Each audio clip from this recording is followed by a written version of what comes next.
Hi everyone. आज हम हमारा नेक्स्ट टॉपिक स्टार्ट कर रहे हैं। टॉपिक नंबर आपका 11.4 है शैडो फॉर्मेशन। फिर से बताने की ज़रूरत नहीं है, आपको भी पता है कि हम क्लास 7th का जो चैप्टर नंबर 11 है, light shadow and shadows and reflection, वो हम कर रहे हैं। पहली बात। दूसरी बात कि ऐसा कोई ना सोचे, अगर कोई ये लेक्चर देख रहा है तो कोई ये ना सोचे कि मैं क्लास 7th वालों को पढ़ा रही हूँ। नहीं जी, ऐसा नहीं हो रहा है। क्या हो रहा है, ध्यान से सुनिएगा। पूरे लेक्चर या तो अच्छे से देखिए तो कंटिन्यूएशन में आपको पता ही चल जाएगा कि मैं क्या पढ़ा रही हूँ। मैं पढ़ा रही हूँ, हम फिजिक्स बेस पढ़ा रहे हैं। फिजिक्स बेस पढ़ाने का मतलब है कि हम 10th क्लास की साइंस की बुक से हम बेस उठा रहे हैं फिजिक्स का, और हम फिजिक्स पढ़ेंगे एक्चुअली 11th-12th का। अब क्योंकि 11th-12th का फिजिक्स पढ़ाने के लिए उसका जो बेस है वो कहाँ से स्टार्ट हुआ है, कौन सी सबसे छोटी वाली क्लास से स्टार्ट हुआ है, वो हम वहाँ से हमने उठाया है। तो फिजिक्स का जो लाइट वाला रिफ्लेक्शन और रिफ्रैक्शन वाले जो चैप्टर्स होते हैं, उसका बेसिक्स स्टार्ट हुआ है आपका क्लास 7th में। क्लास 7th में लाइट को इंट्रोड्यूस किया गया है, शैडो रिफ्लेक्शन को इंट्रोड्यूस किया गया है, रिफ्रैक्शन भी उसके अंदर है, इनको इंट्रोड्यूस किया गया है। उसके बाद क्लास 10th में आपको साइंस की बुक में दिखाई देगा। उसके बाद आपको ये मिलेगा डायरेक्ट आपके 11th क्लास के फिजिक्स में। पहली बात ये हो गई। दूसरी बात, इसके नोट्स आपको पूरे के पूरे जो भी नोट्स हैं, जो भी इंपॉर्टेंट पॉइंट्स मैं यहाँ पर लिखवा रही हूँ, ये सारे नोट फॉर्म में आपको मिलेंगे इंस्टाग्राम पे। तो प्लीज़ इंस्टाग्राम विजिट करिएगा। इंस्टाग्राम हैंडल जो है वो आपको मेरी चैनल पे भी मिल जाएगा। वहाँ पर जाइए, वहाँ पर जाएंगे तो आपको जैसे ही चैप्टर कंप्लीट होगा इसके सारे नोट्स वहाँ पर आपको मिल जाएंगे। तब तक आपसे रिक्वेस्ट रहेगी कि थोड़े नोट्स बेटा खुद बना लीजिए। खुद बनाने में कोई प्रॉब्लम नहीं है। थोड़ा देखिए, आपके आपके दिमाग को पता है, आपके कानों को पता है आपने क्या सुना, दिमाग को पता है आपने क्या पढ़ा, लेकिन आपके हाथों को भी पता होना चाहिए आपने क्या लिखा। तो आपसे रिक्वेस्ट है, हिंदी मीडियम वाले हिंदी में लिख लें, इंग्लिश मीडियम वाले इंग्लिश में लिख लें। जब मैं लिख रही हूँ तो आप भी लिख ही सकते हैं, इतना तो कर सकते हैं ना हम। लिखने में तो प्रॉब्लम नहीं होनी चाहिए, क्योंकि आगे चल के हमें लिखना भी रहता है ना, हमें एग्जाम लिखनी होती है, राइट। तो आगे का पढ़ते हैं। इसके आगे का शैडो फॉर्मेशन जो है 11.4 आपका, उसको मैं स्टार्ट कर रही हूँ। जैसा पहले भी बता चुकी हूँ, हिंदी मीडियम इंग्लिश मीडियम दोनों साथ में हम पढ़ते हैं, तो कोई प्रॉब्लम नहीं आएगी, दोनों बच्चे आराम से पढ़ सकते हैं, ठीक है। तो शैडो फॉर्मेशन पढ़ते हैं हम। मुझे लिखने दीजिए टॉपिक नाम, टॉपिक का नाम 11.4 shadows formation. Okay, shadow formation में आगे पढ़ें तो इंग्लिश मीडियम वाले सुन लें, फिर हिंदी मीडियम वाले भी सुन लें, दोनों साथ में पढ़ लेंगे हम। What did you see on the screen in activity 11.3? 11.3 में स्क्रीन में जो हमने एक्टिविटीज़ करी हैं, आपको याद होगा हमने एक स्क्रीन लगाई थी और हम रेज देख रहे थे, right. When an opaque object was placed in the path of light, did you see a dark patch on the wall? तो हमने डार्क पैच देखा था जो दीवार के ऊपर बन रहा था। Why was this dark patch formed? तो वो डार्क पैच फॉर्म क्यों हुआ, ठीक है। We now know that light travels in a straight line. ये हम जान चुके हैं। हम जब हमने स्टार्ट किया था तब से हमें इसके बारे में धीरे धीरे पता चल ही रहा है कि लाइट ट्रैवल करती है आपके स्ट्रेट लाइन में, ठीक है। So when an opaque object is placed in its path, मतलब लाइट के पाथ में लाइट ट्रेवल कर रही है स्ट्रेट पाथ में, तो लाइट के पाथ में अगर हम एक ऑपेक ऑब्जेक्ट रख दें, ऑपेक मतलब वो होता है, पहले भी मैंने इसके पहले वाले लेक्चर में मैंने बताया है, ऑपेक ऑब्जेक्ट वो होता है जिसमें से लाइट पास नहीं होती है, लाइट रोक, वहीं पर उसके लाइट रुक जाएगी, पास नहीं होगी, ठीक है। तो ऑपेक ऑब्जेक्ट से लाइट पास करी, लाइट ब्लॉक्ड हो गई। देखिए यहाँ पर लिखा हुआ है light is blocked. The dark patch where light does not reach is the shadow. तो शैडो क्या होती है, शैडो फॉर्मेशन हो गया। अब शैडो क्या होती है ये देख लीजिए, शैडो की डेफिनेशन देख लीजिए। शैडो की डेफिनेशन है, ठीक है, शैडो की डेफिनेशन है द डार्क पैच, वो डार्क पैच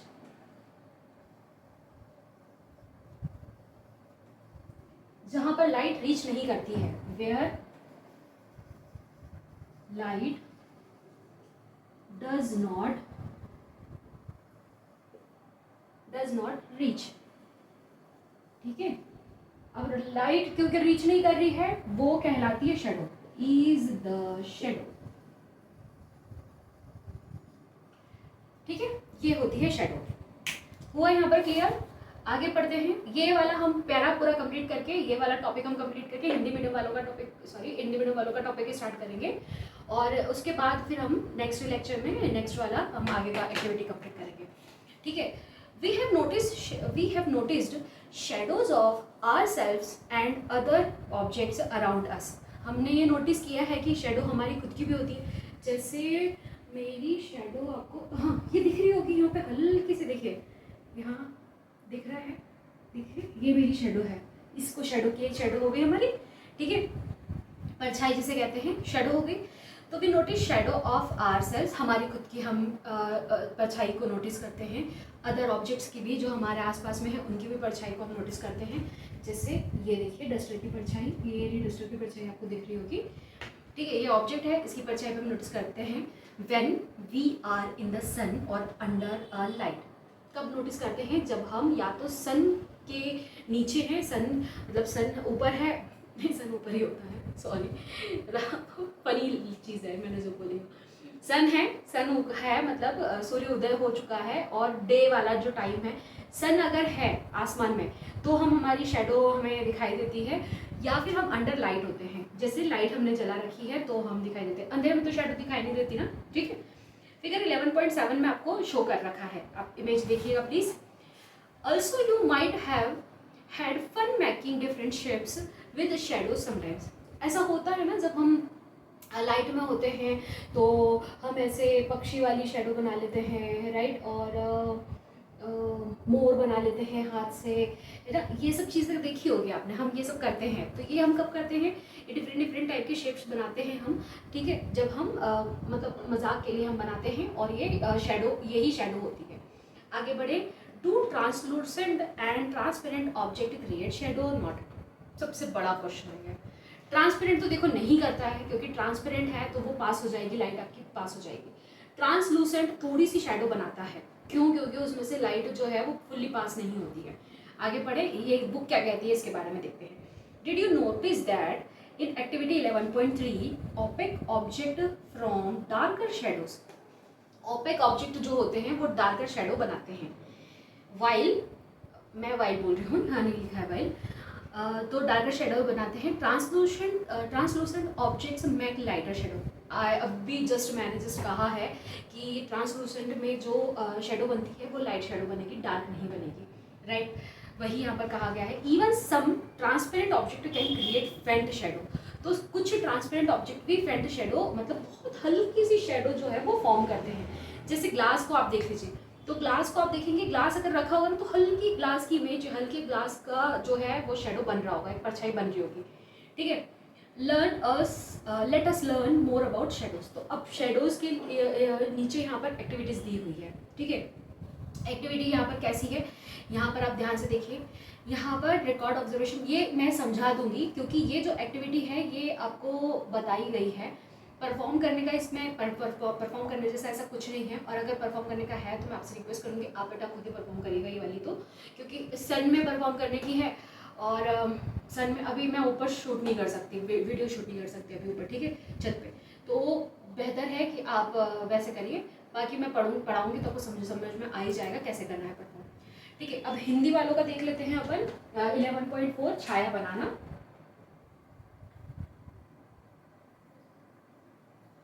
छाया बनाना, छाया बनना लिखा है, आई एम रियली सॉरी, छाया बनना। छाया कैसे बनती है? ठीक है, छाया कैसे बनती है?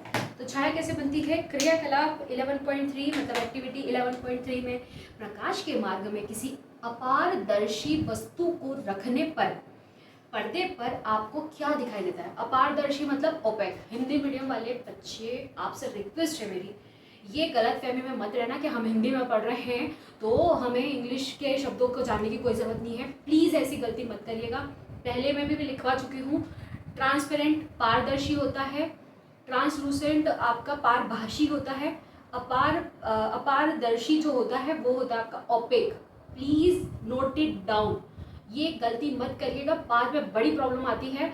क्यों? क्योंकि मैंने बच्चों को प्रॉब्लम फेस करते हुए देखी है, इवन दो मैंने भी वो प्रॉब्लम अपने बचपन में फेस करी है। ये गलत फहमी में मत जिएगा। फिर ठीक है, आगे बढ़ते हैं। अपारदर्शी वस्तु को रखने पर पर्दे पर आपको क्या दिखाई देता है? क्या आपने दीवार पर काली आकृति देखी है? यह काली आकृति क्यों बनी? हम जानते हैं कि प्रकाश सरल रेखा में गमन करता है, स्ट्रेट लाइन में ट्रेवल करता है। जब कोई अपारदर्शी वस्तु इसके मार्ग में रखी जाती है तो प्रकाश अवरुद्ध हो जाता है, प्रकाश रुक जाता है, ब्लॉक्ड हो जाता है, राइट। पर्दे पर जहां प्रकाश नहीं पहुंचता वहां बनी काली आकृति को छाया कहते हैं। तो छाया किसे कहते हैं? जहां पर प्रकाश ठीक है नहीं पहुंचता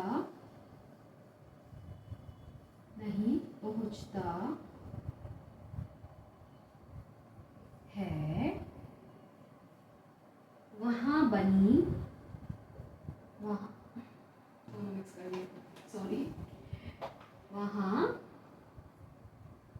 बनी काली आकृति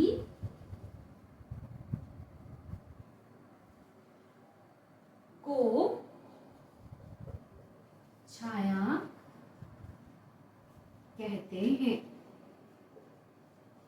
ठीक है, स्क्रीनशॉट ले लो, मैं साइड हो जाती हूँ। हिंदी मीडियम वाले भी ले लो, इंग्लिश मीडियम वाले भी ले लो। डेफिनेशंस है, ये डेफिनेशंस आपको मैं उसमें भी दूंगी, इंस्टाग्राम पे भी दूंगी, तो उसका टेंशन मत लेना। ठीक है, आई होप के स्क्रीनशॉट ले चुके होंगे इतनी देर में। ठीक है, यहाँ तक कंप्लीट हुआ। तो छाया किसे कहते हैं बेटा? ये है छाया, ये है छाया, ये दिख रही होगी, है ना, ये छाया है। जब हम धूप में अथवा किसी प्रकाश स्रोत के नीचे होते हैं तब हमने अपनी और अपने चारों ओर की अन्य वस्तुओं की छायाओं को देखा है। जब हम धूप में होते हैं तो हमने हमारी शेडो भी देखी होती है, और दूसरी चीज़ें जो हमारे हाथ में होती है उनकी भी शेडो बन रही होती है। सेम चीज़ फॉलो होती है आपके जब हम लाइट में होते हैं, खड़े होते हैं। ठीक है, 11.7 जो है वो चित्र आप देखिएगा, इसमें लिखा हुआ है। इसके अतिरिक्त आपने कभी छायाओं से विभिन्न आकृतियां बनाने का आनंद भी लिया होगा। डेफिनेटली लेते ही हम, बच्चे खेलते हैं इन सब चीज़ों से चित्र बना के। ठीक है, क्या पारदर्शी और पारभासी, फिर से पारदर्शी ट्रांसपेरेंट, पारभासी ट्रांसलूसेंट वस्तुएं भी छाया बनाती हैं? क्या आपने क्रियाकलाप 11.3 में ये दोनों का पूछ रहे हैं कि क्या ट्रांसपेरेंट और ट्रांसलूसेंट भी छाया बनाती है, शैडो बनाती है? क्या आपने क्रियाकलाप 11.3 एक्टिविटी 11.3 में ऐसा देखा है? अपारदर्शी वस्तुएं गहरी काली छाया बनाती है। ओपेक, अपारदर्शी मतलब ओपेक।